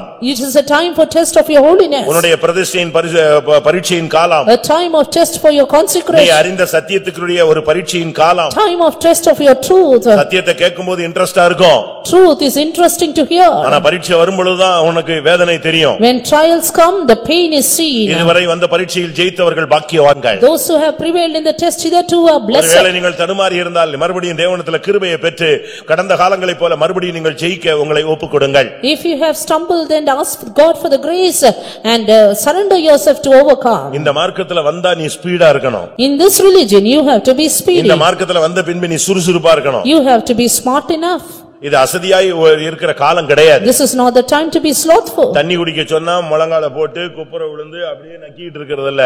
When you are asked யுத்தகலத்துல நிக்கிறவன் டக்குன்னு தண்ணி எடுத்து குடிக்கணும். When you are asked to drink the water, not that you have to be on knees and lap as dog, but you have to take it in your hand and drink. நீ சர்ப்பத்தை போல வினாவாய் இருக்க வேண்டிய ஒரு காலம். A time to be wise as a serpent. நாம் இந்த நாட்கள ரொம்ப உஷாரா இருக்க வேண்டிய time. We have to be very wise in these days. எனக்கு சில விசுவாசிகள் எல்லாம் ஏமாந்துட்டு வராங்க சிலர்ட்ட போய். And you see some believers are cheated. பணத்துல ஏமாந்துறாங்க. Cheated in their money. நிலத்துல ஏமாந்துறாங்க. Cheated in their land. பிசினஸ்ல ஏமாந்துறாங்க. Cheated in their business. பிரியமானவர்களே தயவு செய்து நீங்க சர்ப்பத்தை போல வினாவுள்ளவர்களா இருங்க. Beloved, be wise as serpents. ஆண்டவர்ட்ட கேட்டுக்கிட்டே இரு. Ask the Lord. உனக்குள்ள ஒரு பெல் அடிக்கும். And there will be a bell within you. ஆண்டவரே நான் போலாமா? Lord, shall I go? கொடுக்கலாமா? Shall I give? எடுக்கலாமா? Shall I be here? ஆண்டவர்ட்ட கேட்டுக்கிட்டே இருக்கணும். Keep asking the Lord. நீங்க இந்த விஷயத்துல ரொம்ப கவனமாக இருக்க வேண்டிய ஒரு time. Time when we have to be very careful in all matters. ஒரு நாள் one day நான் நைட்ல தூங்கிட்டு இருந்தேன். when I was sleeping in the night, ஒரு ஊழியக்காரர் என்னைய பார்க்க வந்தார். அவரும் தூங்கிட்டு இருக்காரு. a servant of God came to see me. He was also sleeping. அவரு நானும் ஒரே பேட்ச். அதனால என் கட்டில அவரு கொடுத்துட்டு நான் கீழ படுத்திருந்தேன். Both of us in the same batch, therefore I gave my cot and I was sleeping down. திடீர்னு பாத்தீங்கன்னா என் காதுக்குள்ள எறும்பு போயிடுச்சு. Suddenly an ant went into my ear. பயங்கரமா திடீர்னு நைட்ல. Suddenly in the night. சம்பந்தமே இல்ல. நான் உடனே வேகமா எழும்பிட்டேன். I got up soon. எழும்பி நேரா பாத்ரூம்க்குள்ள போனேன். Went to the bathroom. தண்ணி எடுத்து கொஞ்சம் காதுல விடலாம் and splash the water into my ear. நான் உள்ள போய் அந்த டப்புல கை வைக்க போறேன். ஆண்டவர் சொல்றார் இருட்டிலேயே போறேன். அப்ப ஆண்டவர் சொல்றாரு லைட்ட போடு first. I was just going in the dark and the Lord said switch on the light. லைட்ட போடு. Switch on the light. தெளிவான சத்தம். A clear voice. லைட்ட போடு. Switch on the light. நான் அப்படியே திரும்பி பார்த்தா அவர் நல்லா தூங்கிட்டு இருக்காரு. I turned, saw the brother fast asleep. இங்க காதுக்குள்ள எறும்பு ஓடிட்டு இருக்கு. Here the ant is in my ear. நான் வேகமா தண்ணி எடுத்து ஊத்திட்டா சரியா இருந்து போனா உள்ள போன உடனே லைட்ட போடு அப்படினு. I am going fast to splash the water and God said put switch on the light. Button லைட்ட போடு. I switched it on. லைட்ட போட்டு டப்புல பார்த்தா நாகப்பாம்பு உள்ள தண்ணிக்குள்ள ஓடிட்டு இருக்கு. And looked into the tub. I saw the venomous serpent within. Actually நான் போன வேகத்துல டப்புல இருந்து தண்ணி எடுத்து ஊத்தணும்னு தான் போறேன். உள்ள போன உடனே லைட்ட போடு. I was going into the speed in order to splash the water from the tub, but soon I heard that voice. உள்ள அதுல இருந்து வெளிய வர முடியாம அது சும்மா full speedல நிக்குது. There the serpent was in high speed, unable to come out. நான் உள்ள கை வச்சிருந்தா என்ன இருக்கும்? If I had done it. என்ன இருக்கும்? If I had done it. அது சரியா வாங்கி இருக்கும். I would have got nice. காதும் போயிருக்கும் கையும் போயிருக்கும். My hand, my ears both would have எறும்பு gone. வந்ததுக்கு காரணம் என்ன தெரியுமா? Why that ant came into my இந்த ear? ஊழியக்காரர் விவரம் தெரியாம இவர் எந்திச்சு முதல்ல உள்ள போய் அடி வாங்கிர கூடாதுன்னு கர்த்தர் என்னை எழுப்புறதுக்கு செஞ்ச ஒரு வழி. That way God wanted to wake me up so that servant of God may not unknowingly go there. ஒவ்வொன்னுக்கும் கர்த்தர் ஒரு ரூட் வச்சிருப்பார். Yes, God has a purpose for everything. எது நடந்தாலும் சகலமும் எப்படி நடக்கும்? நன்மைக்கு எதுவா நடக்கும். All things work together for good. உனக்கு ஒரு பரீட்சை இருக்குன்னா அது ஒரு நன்மையா இருக்கும். A trial for you, it is good. ஒரு போராட்டம் இருக்குன்னா அது ஒரு நன்மையா A இருக்கும். conflict, it is good. ஒருவேளை சில தோல்விகளா இருக்கலாம் அது கூட நன்மையா இருக்கும். Failures it may be, it is good. சில இடத்துல அவமானமா இருக்கும் அது கூட நன்மையா இருக்கும். Shame, it is for good. சில இடத்துல நஷ்டமாயிடும் அது கூட நன்மையா இருக்கும். Loss, it is for good. தேவன் அறியாம உனக்கு ஒண்ணுமே நடக்காது. ஏனென்றால் என்னைக்கு நீ ரட்சிக்கப்பட்டயோ அன்னையிலிருந்து உன் தலையில் உள்ள முடியெல்லாம் என்ன போட்டிருக்கிறது? Nothing happens in your life without God's knowledge, because the day you are saved, your heirs are numbered. ஒரு மிஷனரி ஊழியம் செஞ்சிட்டு இந்த சாரட்ல குதிரை வண்டியில வர்றார். A missionary doing the ministry was coming up in a chariot. வந்துட்டே இருக்கும்போது பாத்தீங்கன்னா ஓநாய் எல்லாம் விரட்ட ஆரம்பிச்சிருச்சு. And the wolves started chasing him. நீங்க அதை படிச்சிருக்கலாம். And you would have read it. ஓநாய் அவ்வளவு விரட்ட ஆரம்பிச்சிருச்சு. The wolves were chasing him. குதிரை வேகத்தை கூட்டுது, ஓட்றவன் அதை விட வேகத்தை கூட்டுறான், ஓநாய் அதை விட ஃபாஸ்டா ஓட ஆரம்பிச்சிருச்சு. Horses running fast, the chariot, the rider was also even faster, wolves were more faster. இவங்க ஜெபிக்கிறாங்க. He is praying. ஆண்டவர்ட்ட क्वेश्चन கேக்குறாங்க. Asking questions to ஊழியம் God. தான செஞ்சிட்டு வந்தோம்.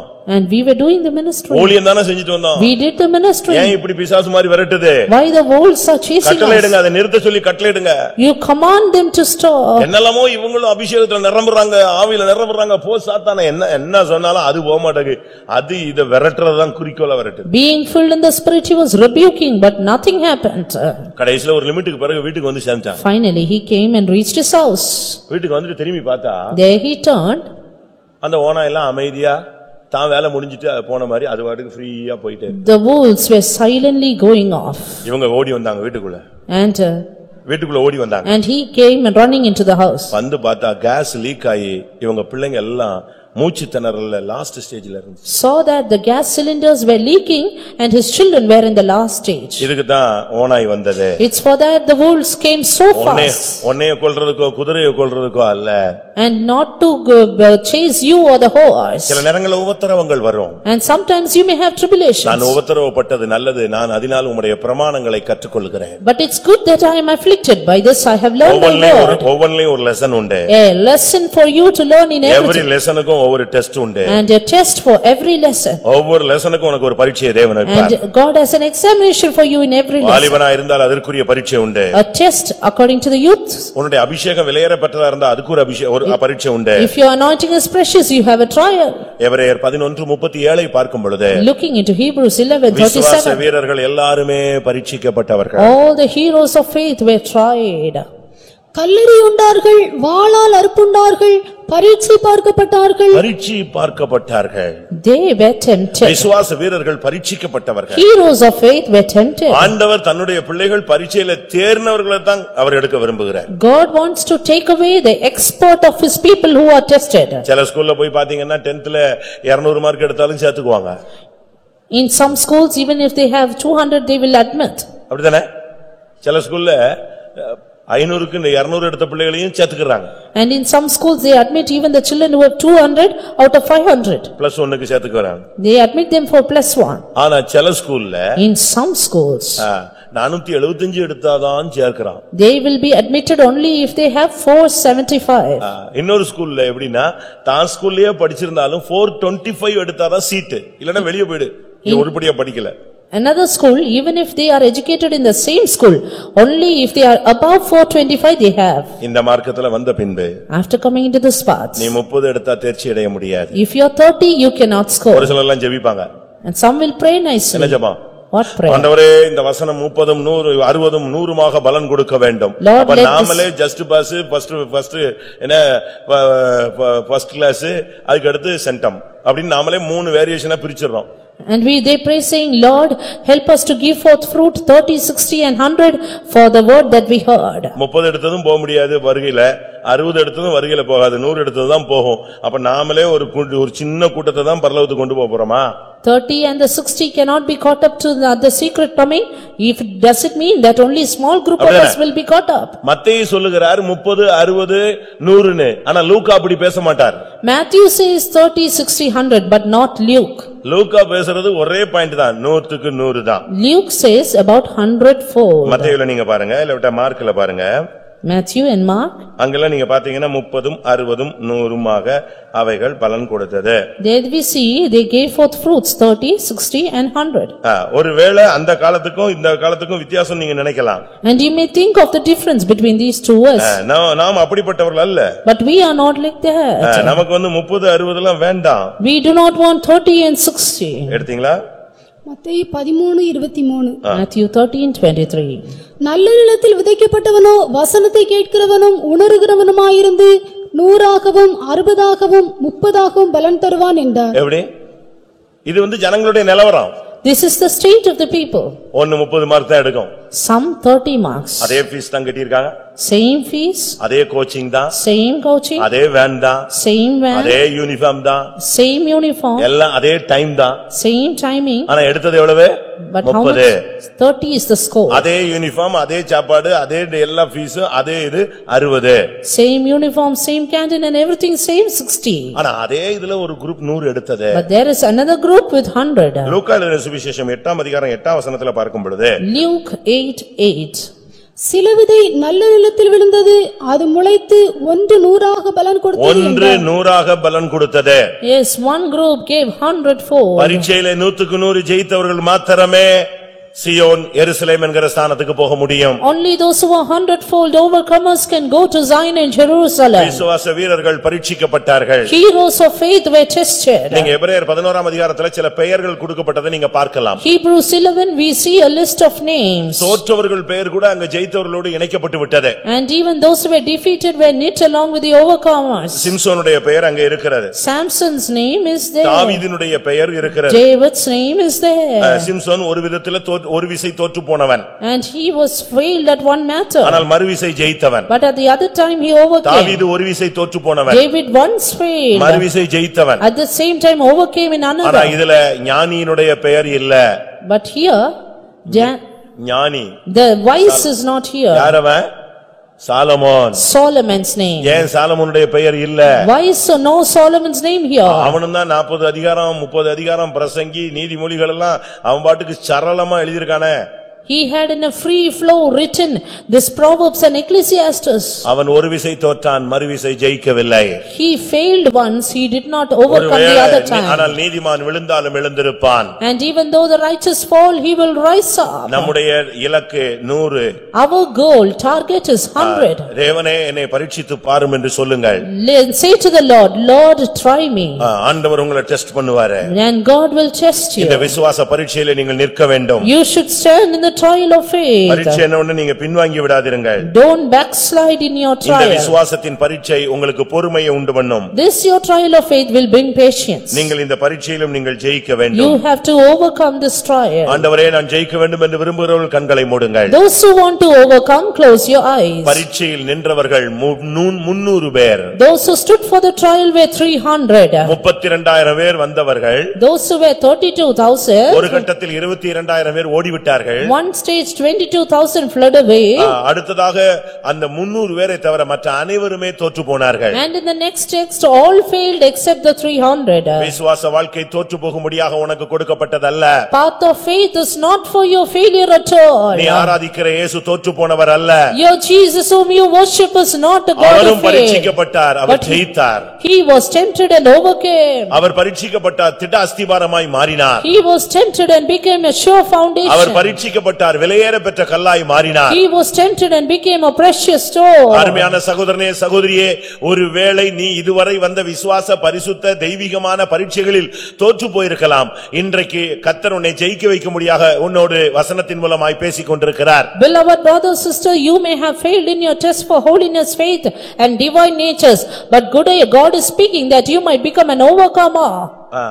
சின்ன சின்ன காரியத்துக்காக கர்த்தரை பரீட்சை பார்க்க வேண்டாம். Don't tempt God for little matters. ஆண்டவரை எதிர்த்து நிற்க வேண்டாம். Don't resist God. சத்தியத்துக்கு எதிர்த்து நிற்க வேண்டாம். Don't resist truth. கேரக்டர்ல துர்ப்புத்தி உள்ளவர்களா நீங்கள் மாறிவிட வேண்டாம். And do not be as reprobates. அப்படியானால் உங்களால் சத்தியத்துல நிற்க முடியாது. Then you cannot stand for the truth. இன்றைய ஆண்டவருடைய வார்த்தை, நீ பரீட்சையில் நிற்க வேண்டும். Today God's word is stand in temptation. எல்லாரும் கொஞ்ச நேரம் கண்களை மூடி முழங்கால் படிடுவோம். Close your eyes and be on your knees. இந்த பரீட்சை உனக்கு ஜெயமாய் மாற வேண்டும். This trial should be your victory. இதுவரை உள்ள பரீட்சைகளை நீங்கள் விட்டுவிடுங்கள். Hitherto forsake all the trials you face. ஒருவேளை நீங்கள் தோற்று இருக்கலாம். You may have failed. அது குறித்து ஒரு மனஸ்தாபம் இருக்கலாம். And you may repent for it. அது போதும். That's enough. ஒருவேளை நீங்கள் ஜெயித்திருக்கலாம். You may have overcome. உங்களுக்கு அதுக்குரிய பிரதிபலன் உண்டு. You will have the reward. தோற்று போய்விட்டேன் என்று நீ திரும்பி போய்விடாதே. Don't backslide because you have failed. உனக்கு இன்னொரு சான்ஸை கர்த்தர் இந்த ஆராதனையில கொடுக்கிறார். God is giving you another chance in the ஒருவேளை service. நீங்கள் வாலிபர்களாக இருக்கலாம். You may be youths. வயோதிபர்களாக இருக்கலாம். Or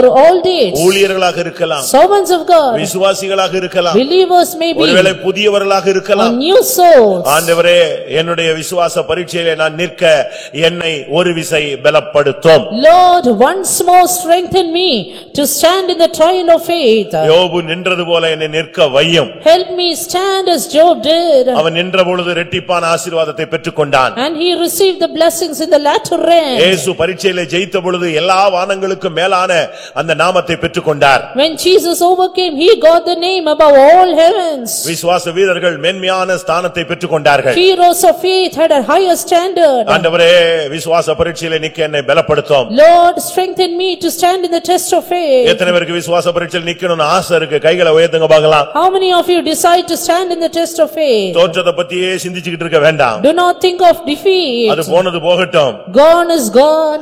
கர்த்தரை மாத்திரம் பற்றிக் கொள்ளுங்கள். But cling on to God. ஆண்டவரே, என்னுடைய பரீட்சையிலே நான் இதுவரை நிற்கவில்லை. Lord, hitherto I did not stand in my trial. என்னை நீர் பலப்படுத்துவீரானால், Strengthen me, Lord. ஜெயிக்க வைப்பீரானால், If you make me overcome, நான் இந்த பரீட்சையிலே என்னை நிக்க என்னை இந்த பாதையில கொண்டு செல்லும். then take me through this trial. எத்தனை பேருக்கு பரீட்சையில நிக்கணும்னு ஆசை? How many want to stand in the test? ஒரு சாதாரண ஜெயம் அல்ல. Not an ordinary victory. 100க்கு 100 ஜெயிக்க வேண்டும். 100% conqueror. அது தேவனால் முடியும். It is possible with God. தேவனால் அதை உன்னை கொண்டு அந்த வேலையை செய்ய முடியும். God can do the work through you.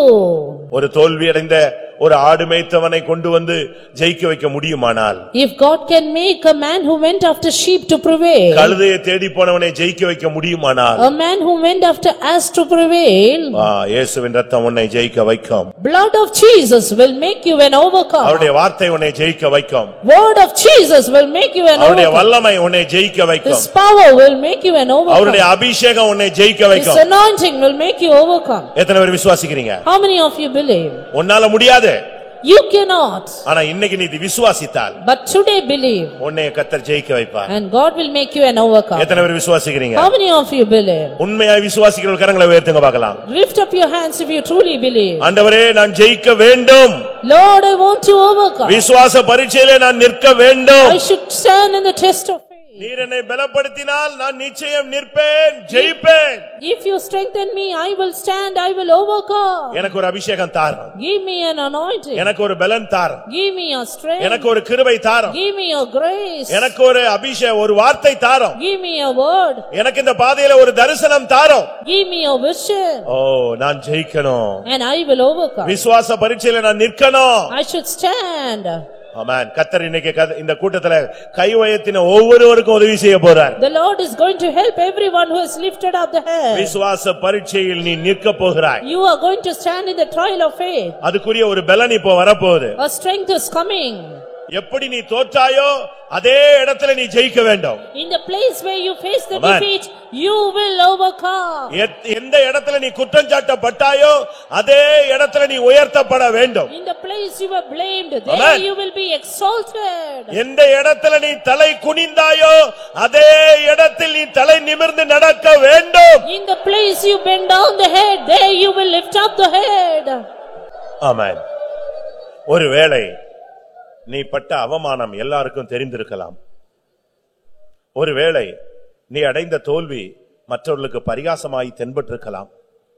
ஒருவேளை நீ அடைந்த தோல்வி யாருக்கும் தெரியாமல் நீ மாத்திரம் அதை அனுபவித்து நொந்து போயிருக்கலாம். ஆனால் உனக்கு தெரியும், இன்னொருவர் அதை அறிவார். நீ எப்படி தோத்துட்டேன்னு அவருக்கு தெரியும். இன்னைக்கு கர்த்தர் உனக்கு ஒரு பலன் தருகிறார். இந்த பலன் உன் அறையை கட்டும், உன் மனதின் அறையை கட்டும். இந்த பலன் உன் வார்த்தையில் வெளிப்படும். இந்த பலன் உன்னை ஜெயிக்க வைக்கும். ஒரு 2 நிமிஷம் டைம் தரேன், ஜெயிக்கும் சக்தியை பெற்றுக்கொள்ளுங்கள்.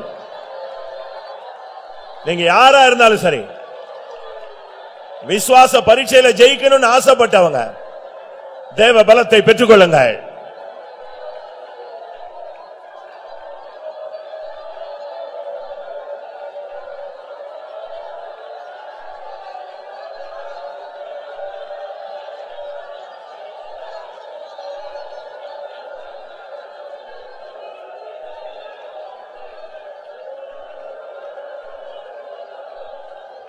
ஆமென். ஆமென். இன்றைக்கு கர்த்தர் ஒரு விசேஷித்த கிருபை தரப்போறார். ஆவியானவர் ஏவுதலோடு நான் பேசுறேன். ஒருவேளை சகோதரனே நீ ஜெயித்திருக்கலாம், உன் மனைவியோ பிள்ளைகளோ ஜெயிக்க முடியாமல் தடுமாறி கொண்டிருக்கலாம். சகோதரியே ஒருவேளை நீ ஜெயித்திருக்கலாம், உன்னுடைய புருஷனோ பிள்ளைகளோ ஜெயிக்க முடியாமல் தடுமாறி கொண்டிருக்கலாம். பெற்றோர்களே ஒருவேளை நீங்கள் ஜெயிக்கலாம். இந்த விசுவாச பாதையில பயிற்சி இல்லாத உங்களுடைய பிள்ளைகள் தோற்று கொண்டிருக்கலாம். ஆனா இன்னைக்கு தேவன் உனக்கு ஒரு வார்த்தை தருகிறார். நீ மாத்திரம் அல்ல, உன்னுடைய குடும்பமே ஜெயிக்க வேண்டும். உன் சந்ததிகள் ஜெயிக்க போகிறது. அதற்கு தேவன் செய்ய போகிற காரியம் என்ன? யாக்கோபே பயப்படாதே, இஸ்ரவேலே பயப்படாதே, நான் உன்னை உருவாக்கினவர், நான் உன்னை உண்டாக்கினவர். உன் சந்ததியின் மேல் என் ஆவியையும் உன் சந்தானத்தின் மேல் என் ஆசீர்வாதத்தையும் ஊற்றுவேன்.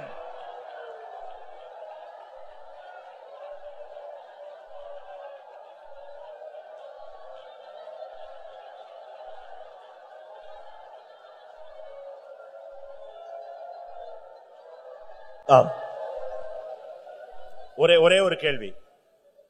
ஆண்டவரே, இந்த யுத்தத்துல, இந்த விசுவாச பரீட்சையில, இந்த பரிசுத்தத்துல, இந்த பிரதிஷ்டையில, இந்த தெய்வீகத்துல, இந்த சத்தியத்துல நான் மட்டும் ஜெயிச்சா போதாது சுவாமி, என் குடும்பமும் ஜெயிக்கணும் அப்படின்னு சொல்றவங்க மட்டும் கை வைங்க. எல்லாரும் கை வைத்தாதீங்க. அந்த ஆசை எனக்கு இருக்கு. ஒருவேளை உன் பிள்ளை ரட்சிக்கப்படாம எங்கேயோ இருக்கலாம், உன் புருஷன் ரட்சிக்கப்படாமல் இருக்கலாம், உன் மனைவி ரட்சிக்கப்படாமல் இருக்கலாம். ஆண்டவருடைய கண்களுக்கு மறைவானது ஒன்றும் கிடையாது. நீ விசுவாசித்தால் இந்த வருஷத்திலேயே அவங்க எல்லாம் உள்ள வருவாங்க. இந்த வருஷத்திலேயே அவர்கள் விசுவாச பரீட்சையிலே ஜெயிப்பார்கள். தேவனுடைய வார்த்தை இதை சொல்லுகிறது. ஆமென். பற்றி எரியும் அக்கினி சோதனை சுற்றியே நெருங்கி வந்திடினோம். பற்றி எரியும் அக்கினி சோதனை சுற்றியே நெருங்கி வந்திடினோம். அக்கினி நாவே வல்லமை பெறவே ஜெயமாகவே. அக்கினி நாவே வல்லமை பெறவே ஆகிடும் எல்லாம் ஜெயமாகவே. பற்றி எரியும் அக்கினி சோதனை சுற்றியே நெருங்கி வந்திடினோம்.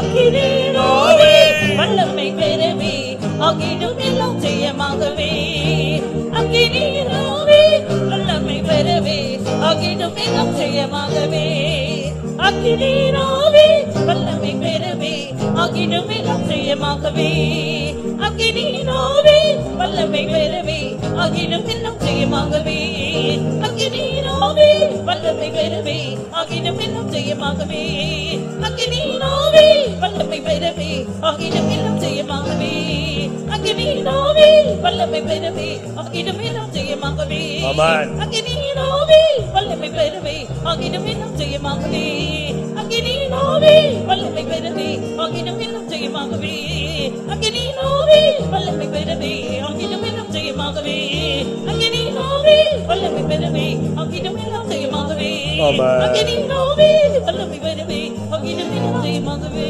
ஆமென் ஆமென். பிரியமானவர்களே,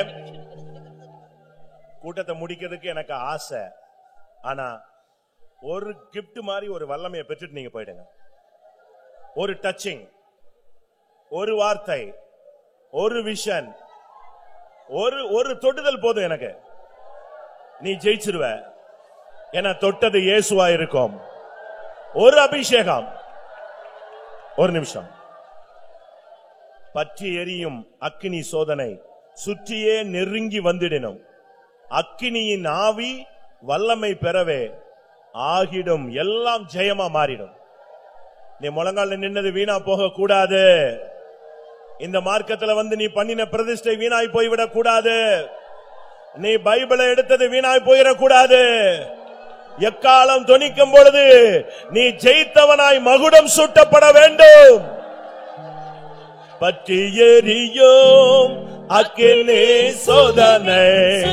எல்லாரும் எல்லாரும் எல்லாரும் அபிஷேகத்தை பெற்றுக்கொள்ளுங்க. அக்கினி சோதனை சுற்றி நெருங்கி அக்கினியாவே வல்லமை பெறவே ஆகிடும் ஜெயம் ஜெயம். அக்கினியாவே வல்லமை பெறவே ஆகிடும் எல்லாம் ஜெயமாகவே பற்றி எரியும் அக்கினி சோதனை சுற்றி நெருங்கி வந்திடணும். பற்றி எரியும் அக்கினி சோதனை சுற்றி நெருங்கி வந்திடணும். அக்கினியாவே வல்லமை பெறவே ஆகிடும் எல்லாம் ஜெயமாகவே அக்கினியாவே வல்லமை பெறவே ஆகிடும் எல்லாம் ஜெயமாகவே அக்கினியாவே வல்லமை பெறவே ஆகிடும் எல்லாம் ஜெயமாகவே அக்கினியாவே வல்லமை பெறவே ஆகிடும் எல்லாம் ஜெயமாகவே அக்கினியாவே வல்லமை பெறவே ஆகிடும் எல்லாம் ஜெயமாகவே அக்கினியாவே வல்லமை பெறவே ஆகிடும் எல்லாம் ஜெயமாகவே அக்கினியாவே வல்லமை பெறவே ஆகிடும் எல்லாம் ஜெயமாகவே அக்கினியாவே வல்லமை பெறவே ஆகிடும் எல்லாம் ஜெயமாகவே அக்கினியாவே வல்லமை பெறவே ஆகிடும் எல்லாம் ஜெயமாகவே. Praise the Lord, praise the Lord. Helabania Rama.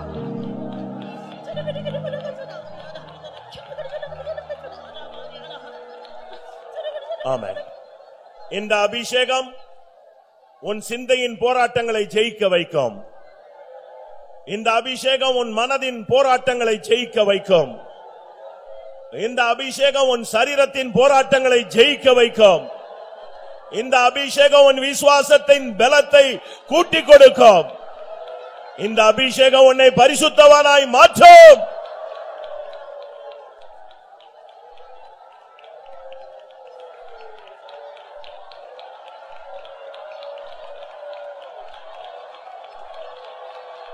உன்னை அழைத்தவர் உண்மையுள்ளவர். உன்னை அழைத்தவர் உண்மையுள்ளவர். உன்னை அழைத்தவர் உண்மையுள்ளவர்.